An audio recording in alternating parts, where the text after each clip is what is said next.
Hello, Garrett. This is Miss Madison, and I'm going to teach you something today that will help you with your writing. We're going to focus on the editing stage of writing, which happens after you complete a rough draft. We're going to focus on 3 punctuation marks today, and we're going to talk about what they are used for and practice using them in sentences. You can use these punctuation marks in your writing, and when you are editing, you can look for if you need to add these punctuation marks anywhere. We're going to talk about commas, colons, and semicolons. Before we start, I'm going to read these 2 paragraphs to you. Think about which one sounds better to your ears. Paragraph 1. Today I went to the beach. I went with my friends. We had fun. We played in the ocean. It was cold. We played in the sand. We dug a hole. We made a big sandcastle. We ate sandwiches and chips after. Or paragraph 2. Today I went to the beach with my friends. I had so much fun. We played in the ocean, but it was cold. We played in the sand, dug a hole, and made a big sandcastle. After, we ate sandwiches and chips. Pause the video if you need to think about it some more. Once you're ready, we can go to the next slide. The paragraph that sounded better to my ears was paragraph 2. I thought paragraph 2 sounded better because it didn't sound as choppy, like a robot was speaking. Did you notice how some sentences were longer than others? That makes our writing flow nicely. You may be wondering how I was able to make paragraph 2 sound better. I did it by using commas and semicolons. First, we're going to focus on commas. Commas are used to indicate a pause in a sentence. We need to show pauses at certain parts of a sentence. This here is what a comma looks like. Here are the rules we need to use when using commas. First, we need to put a comma after an introductory word or clause. A clause is a part of a sentence. Some examples of introductory words are first, last, also, and for example. Here is an introductory phrase used in a sentence. First of all, we shouldn't wear school uniforms because they are uncomfortable. Commas are also used after introductory clauses. An introductory clause is a part of a sentence that adds to it by introducing the part of the sentence that is a complete thought. An example is, once I got to the store, I realized I forgot my list. The introductory clause is, once I got to the store, and it introduces the complete thought, which is, I realized I forgot my list. Another time that we need to use a comma is to link together 2 independent clauses. An independent clause is a sentence that is a complete thought or complete sentence. We can link 2 complete sentences together to make one longer sentence. When we want to use a comma to link 2 complete sentences, we do this by adding the comma and a conjunction. Examples of conjunction words are and, but, for, or, nor, so, and yet. Look at how I use a comma and conjunction to put these 2 complete sentences together. We finished our dinner, but we sat at the table and talked some more. I forgot to put on suntan lotion, so I got burnt. We also use commas to separate 3 or more things in a series. A comma needs to be put after each thing. Some examples are, Sam, Kate, and I walked to the park. Another example is, we need bread, milk, eggs, and cheese from the store. Commas also need to be put after dialogue before the ending quotation mark. Look at the sentence here. See how we end what the speaker says with a comma? Then we end the sentence with a period after the dialogue tag. Commas are also used in addresses after the name of the city and before the state. Some examples are Glassboro, New Jersey, or Philadelphia, Pennsylvania. The example here shows you a full address using a comma between the city and the state. Last, we need to use commas and dates. The comma goes after the date and before the year. So we would say April 29th, 2020. Now we're going to practice using commas. Take out a piece of paper and you are going to write these sentences on it.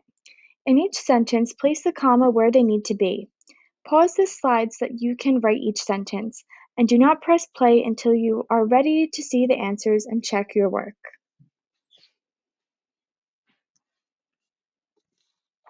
Great job! You are now ready to check your work. You will see where the commas should be placed in red. The first sentence has two commas in it because they are separating three objects in a series. We need a brief pause after each one to show this is a series. The next one has a comma in it to separate the two independent clauses. We need a comma and the conjunction word but. In the next sentence, a comma needs to be used in the address between the city and the state. In the fourth one, our dialogue rules say that a comma goes at the end of the sentence being spoken. The next sentence needs a comma after the introductory clause. In this case, the introductory clause is, "Since you feel sick." This introduces the complete sentence that follows, "You should go to the doctor." In the last sentence, a comma is needed in the date after the fourth and before the year 1776. Now that we know how to use commas, it's time to talk about semicolons. Just like commas, semicolons indicate a pause. It's not as short of a pause as a comma, but not quite as long as a period. Here is what a semicolon looks like. There are a few ways that we can use a semicolon. First, we can use a semicolon to link two complete sentences. This is just like our rule with the comma and conjunction. You can either use a comma and conjunction, or you can use a semicolon to link two independent clauses. Notice when we use a semicolon to link this sentence, we do not need to capitalize the letter after the semicolon. Look at our examples here. You can call me tomorrow. I won't need an answer till then. And I went to the store. They had your favorite ice cream. Another time we use semicolons is when we use transition words in the middle of sentences. Look at the sentence here. I went to the store, however, they did not have your favorite ice cream. The transition word is however. We put a semicolon before the transition word and a comma after it. Some other transition words we see semicolons used with are therefore, for instance, and for example. Now we're going to practice using semicolons. On your piece of paper, write the sentences and put the semicolons where they belong. You can pause this slide to copy them. Press play when you're ready to move on and check your work. Nice job! Let's check our work. The semicolons are in red for you to see where they are used. In the first sentence, a semicolon goes here because it links the two complete sentences. The next sentence uses a semicolon with a transition word and a comma. The transition word here is for example.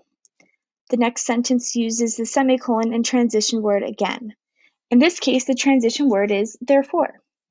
The semicolon comes first, then the transition word, and the colon after. In the last sentence, the semicolon is used to link the two complete sentences again. Now that we know how to use a semicolon, let's talk about when we use colons. Colons are punctuation that introduces lists or explanations in a sentence. This here is what a colon looks like. Our first rule of using a colon is to introduce an explanation. An example of this is the sentence, "This is how you swim. Kick your legs and swing your arms." Before I explained how to swim, I used the colon to indicate that I was starting an explanation. Colons are used to introduce a definition. Here is an example. I am defining the word kind, and I put a colon to show that the words that follow are the definition of the word kind. Colons are also used in titles where there is a subtitle. This is common when there are sequels to books and movies. Look at the example here. The title of the movie is Star Wars, and the subtitle is A New Hope. We separate the title and subtitle with the colon. We also use colons to show time and separate the hours from the minutes. Last, we use colons to show a list. Look at the examples. When introducing a list, we use the colon to show that the words that follow are a part of the list. Now it's time to practice. Write the following sentences and place the colon in the correct spot in the sentence. You can pause this slide to copy the sentence onto your paper. When you're ready to check your work, press play.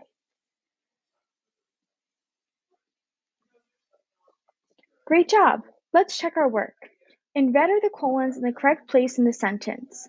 In our first sentence, the colon was placed in between the title and the subtitle of the book. The next sentence shows a list of things being shopped for. The colon goes before the list. The next sentence introduces an explanation of how something is done. so the colon is used before the explanation to show that the following words are part of an explanation.